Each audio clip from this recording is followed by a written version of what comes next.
Wait, who let her in? Someone hissed as phones rose and laughter rippled through the ballroom. The bride, radiant in a custom crystal gown, grabbed the mic and sneered, "Everyone, meet Celia Monroe, charity case turned party crasher." But just as security reached for her, the grand doors swung open, and in walked a man whose presence silenced the room, Nathan Varelli. The Grand Maryville Resort sparkled like a dream carved into the hills of Napa Valley, its vineyard-lined cliffs overlooking rolling fields and blue skies so clear it felt scripted. The guest list was elite, dotted with tech moguls, legacy socialites, and internet royalty flown in from both coasts. And in the middle of it all, beneath the hand-blown crystal chandeliers and beside the marble fountains that glimmered in the California sun, walked Celia Monroe, alone. She stepped out of her rental car wearing a pale blue cotton dress, soft at the edges, its hem falling neatly above her ankles. Her shoes were flats, simple, polished, and just worn enough to hint at a life spent walking through less glamorous places. Her dark hair was swept into a low knot, held with a pearl-tipped pin, and in her hand she carried a small, rectangular gift wrapped in recycled paper and tied with natural twine. There was no logo, no glitz, just intention. She stepped through the grand entryway, past the bellmen and luxury SUVs, past the photographers looking for familiar faces, and into a lobby humming with couture and perfume. The moment she appeared, heads began to turn. The concierge, a polished young woman named Ivy, spotted her and narrowed her eyes slightly. "Staff used the side entrance," she said, gesturing sharply toward a hallway marked event personnel. Celia's voice was gentle, calm, but unwavering. "I'm a guest," she replied, offering the cream-colored invitation with embossed silver lettering. Ivy hesitated, blinking, as if unsure whether to believe her. She took the card and glanced at it twice, then tapped her earpiece and stepped aside to confirm something. Celia stood quietly. The lobby was a theater of motion, silk gowns brushing polished floors, glittering heels clicking in controlled rhythm, the scent of money soaked into every breath. Then came the voices. "Is she lost?" someone whispered. "Did she come from catering?" a woman in emerald sequins chuckled as she sipped champagne. A group of influencers leaned against the marble bar, their phones angled slyly. "That dress," one said. "It looks like she got it from a farmer's market." Another snorted, "Or her grandmother's closet." "Is this a joke?" They laughed, loud enough to draw attention, their cameras clicking without shame.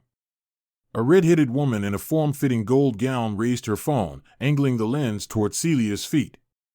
Caption: "When you show up to a $2 million wedding looking like you walked out of a thrift store." The laughter rolled like thunderclouds. But Celia didn't flinch. She stood with the gift tucked under her arm, her hands folded loosely in front of her, eyes scanning the room not with anxiety, but with practiced grace, as though she had lived through louder rooms filled with crueler whispers. Ivy returned, flanked by the event coordinator, a tall man with a clipboard named Marcus. "Ms. Monroe," he said, his smile tight. "Your name's on the list. However, this is a black-tie event. You seem unprepared." His eyes scanned her dress, the twine-wrapped gift, the absence of jewelry or makeup. "Perhaps you're looking for the staff meal downstairs." Celia offered a small smile, eyes steady. "No. I'm here for Marissa and Connor. I was invited." "Of course," Marcus said, clearly unconvinced. "But we do have to maintain the tone of the event." Just then, the bride made her entrance. Marissa Glenn floated into the lobby like she owned the air. Her gown was a cascade of custom-cut crystals, her platinum blonde hair pulled into an architectural bun. Her entourage followed like a comet's tail, Instagram models, TikTok icons, heiresses in couture. She stopped when she saw Celia. Her smile faltered, then stretched into something far too rehearsed. "Oh. My God," Marissa said, loud enough to hush the room. "Celia Monroe? You actually came?" Laughter erupted around her. She turned to her bridesmaids, voice rising. "This is my old high school friend, everyone. She's, still living that holistic life." More laughter. A blonde in navy velvet asked, "Did you sew that dress yourself?" The tall one in feathers chimed in, "Wait, is that newspaper gift wrap?" "What's inside? Essential oils and disappointment." Marissa took a step closer, her perfume thick and sugary. "Sweetie, I didn't think you'd really come. This is a luxury event, not a community potluck."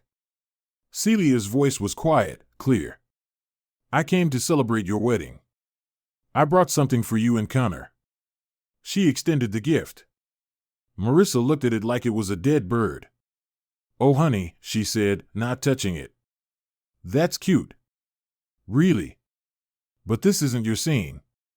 She turned to Marcus, the planner. "Did you really let her in? There must have been a mistake." "I double-checked the list," Marcus said. "Her name's valid." "Well then," Marissa said, her voice sharpening, "fix it. She's making people uncomfortable." That was the cue. Security arrived. 2 guards in black suits appeared silently, like stagehands at a play. One of them, a broad man named Cole, stepped forward. "Ma'am, we're going to have to ask you to leave the reception area. We can escort you to the front." "On what grounds?" Celia asked, her tone still composed. "Disruption," Marcus said, too quickly. "This event has a visual standard and she's not meeting it." Celia nodded once, no argument. She adjusted the twine on her gift, lifted her chin, and walked calmly as the guards flanked her. Phones rose in unison. TikTok was already live. "This is iconic," one girl whispered. "Who crashes a wedding looking like a preschool teacher?" Laughter followed her like a shadow. "Maybe she's here to sell handmade soap," someone shouted. As Celia passed the ballroom entrance, guests parted like she carried a disease.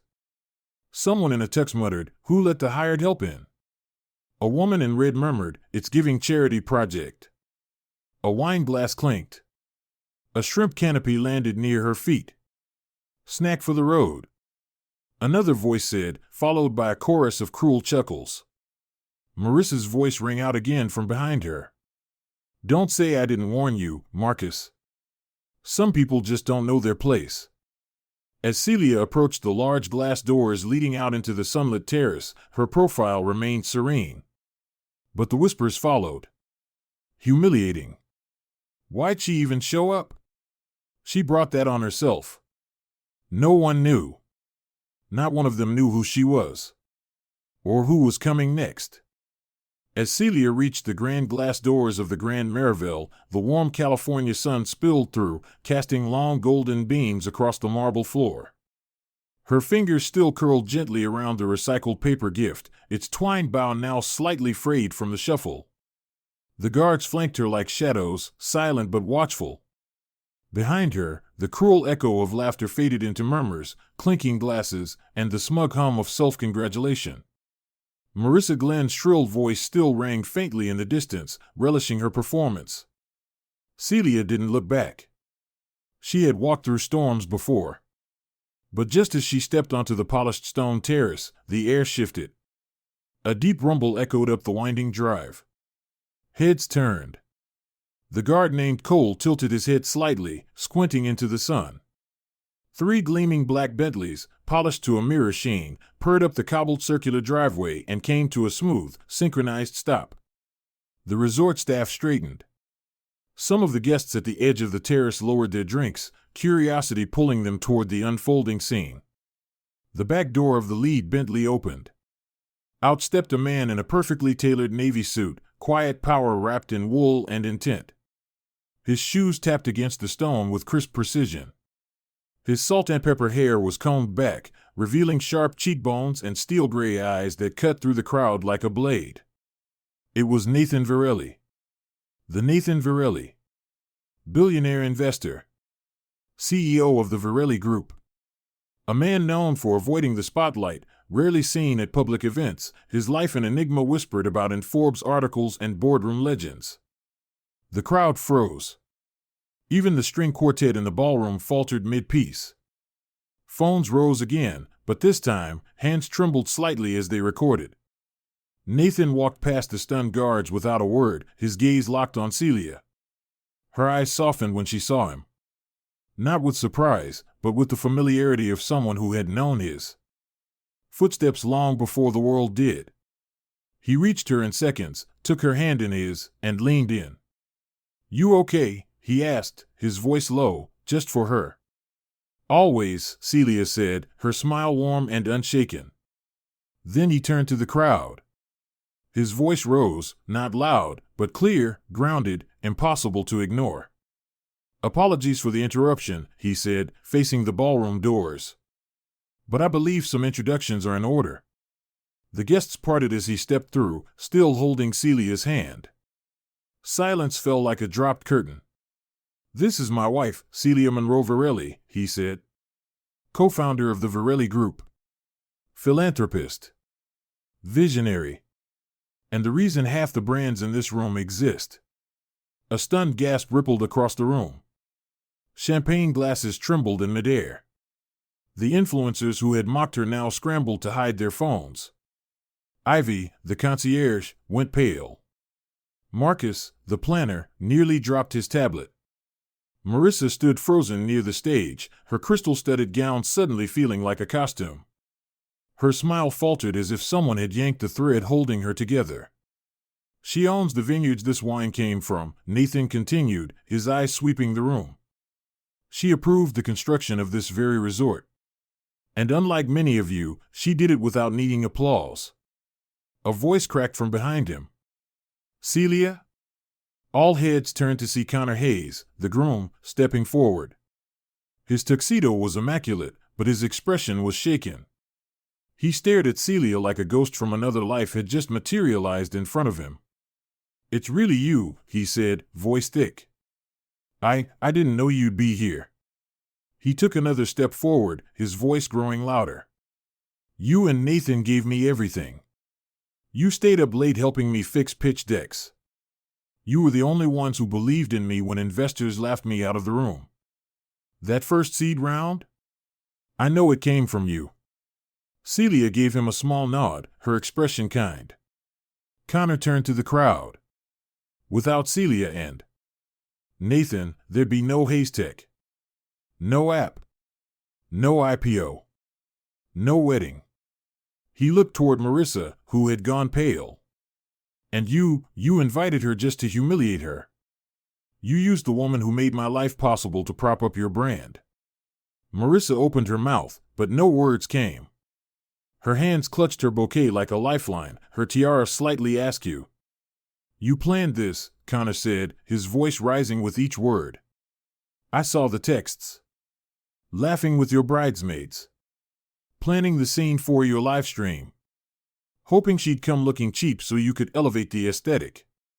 The guests turned toward Marissa now, expressions hardening. "You said this wedding would make us go viral," Connor said, shaking his head.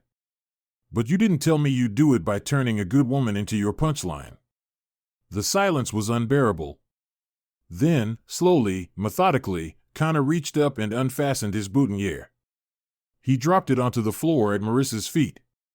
"This wedding is over," he said. The words dropped like a hammer. A collective gasp sucked the air out of the ballroom. Marissa's mouth opened, but Connor had already turned away.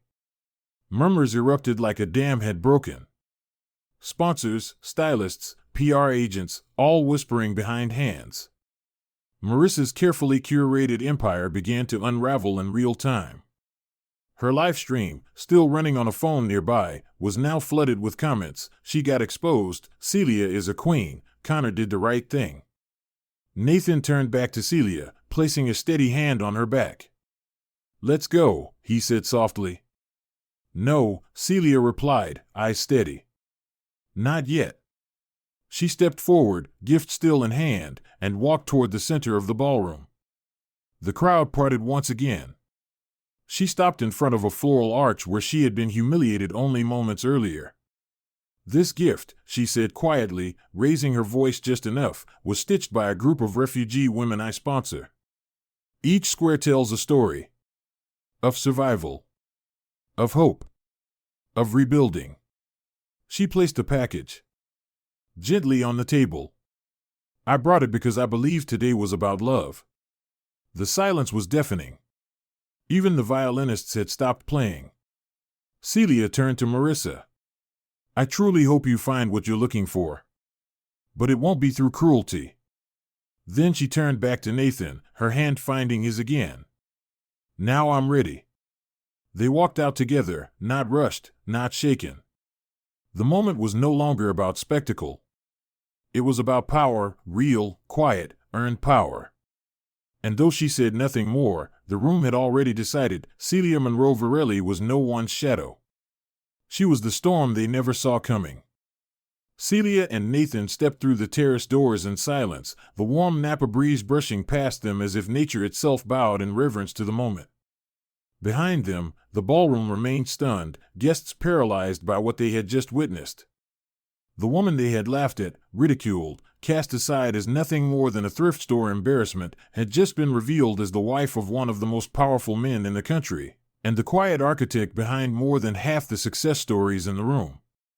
Celia's soft grip around Nathan's hand grounded him as they descended the terrace steps, but before they could reach the waiting cars, a rustle broke the air. Wait, a voice called out from the doorway. Connor Hayes jogged toward them, his tux slightly disheveled now, his expression earnest, broken. Celia, please, just a minute. She stopped. Turned. Her face was calm, unreadable, the kind of grace that had no need to be proved. I didn't know, he said breathlessly. I had no idea Marissa would. I never imagined she'd do that to you. I swear, I didn't know.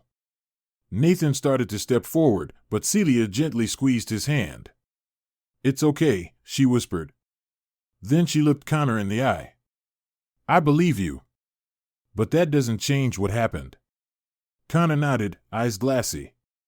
You and Nathan believed in me when no one else did. You wrote the first check. You sat with me until midnight helping me fix my pitch. I owe everything to you. He looked toward the ballroom, voice cracking. And I let her turn you into a target because I was too distracted by cameras and hashtags to notice what really mattered. I'm so sorry. Celia's expression softened. Then do better, she said simply. Use what you've built to lift others. Don't let silence be your legacy. Connor nodded, the weight of her words settling over him like truth he couldn't ignore. Nathan's voice joined hers, calm and direct. The wedding is canceled. But your future doesn't have to be.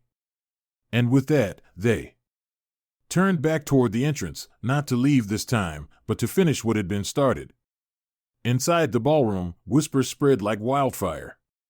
Ivy the concierge had vanished from the podium, and Marcus, the event planner, stood rigid with his tablet limp at his side. The bridesmaids, 3 women who had been loudest in their cruelty, were now huddled in the corner, their phones down, their expressions pale. The string quartet didn't dare resume.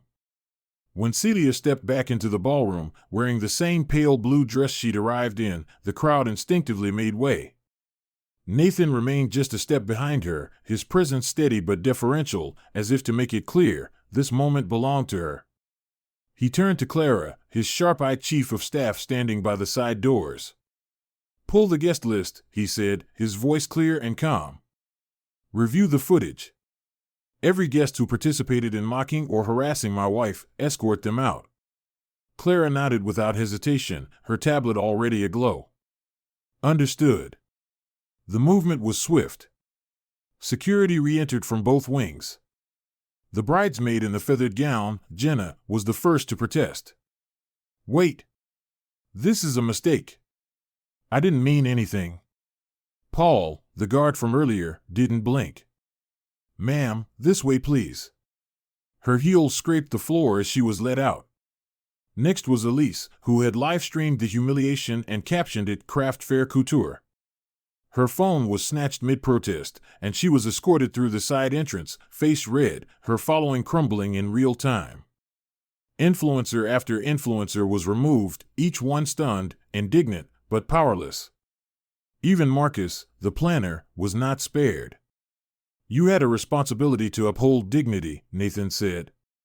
You failed. Collect your equipment. You're done here. The crowd watched, shocked and silent, as those who had laughed the loudest were removed one by one. And then, Clara stepped forward once more. "Marissa Glenn," she said clearly, looking straight at the bride. "You are no longer welcome at this venue. Your behavior today has violated every standard of decency we uphold." Marissa stood on the stage, her gown glittering under the chandelier like broken glass, her tiara now crooked. "You can't do this," she said, her voice shrill. "I'm the bride." "Not anymore," Celia replied softly. The guards approached. Marissa tried to back away, but her heels caught the edge of the stage. As they took her by the arms, she screamed, "This was supposed to be my day." And from the crowd, a voice quietly responded, "You made it hers." Paparazzi outside caught every step of Marissa's exit, her gown torn at the hem, her makeup streaked with tears. By the time she reached the car, her sponsorship deals had begun dropping one by one. Her follower count plummeted. Screenshots of her texts mocking Celia went viral. Headlines lit up Twitter: "Bride bullies billionaire's wife, loses everything." But inside the ballroom, something new was unfolding. Connor stepped onto the stage, now stripped of its original purpose, and spoke clearly. "To everyone here who saw what happened and said nothing, let this be your reminder: silence is a choice. And it has consequences. I hope you'll remember today not for the dresses or the decor, but for the woman who walked through fire and never flinched." As he stepped down, the lights dimmed. And from the far end of the ballroom, Celia returned once more, this time in an ivory satin gown that shimmered with quiet elegance. Her hair was now softly curled around her shoulders, a single pearl clip holding back one side. She walked slowly, no music playing, no applause expected. But the silence was more powerful than any standing ovation. She approached Nathan, who extended his hand without a word. They stepped into the center of the room as the string quartet picked up a slow, reverent melody. They danced, surrounded by hundreds, yet utterly alone in the moment. The live stream that once mocked her now showed something very different. Comments flooded in: "She's grace. She's power. She's what every girl should grow up to be." As they swayed beneath the chandelier, Clara approached quietly. "It's done," she said. "Every last one of them removed. The press is shifting the narrative. You're trending as the woman who redefined worth." Nathan gave a small smile. "She didn't redefine it," he said. "She reminded the world what it really means." Celia leaned into him, her voice low. "I didn't come for vengeance," she said. "I came for truth." And in that moment, every whisper, every snicker, every cruel stare melted into irrelevance. She hadn't raised her voice. She hadn't fought back. She hadn't needed to. Because dignity doesn't scream, it stands. The world would remember the wedding at Grand Merivale not for the luxury or the scandal, but for the woman who walked in with a gift wrapped in twine and walked out with a room full of silence, respect, and awe. And as the music played on, the message was undeniable: status can be bought, but character is earned. Celia Monroe Varelli had both.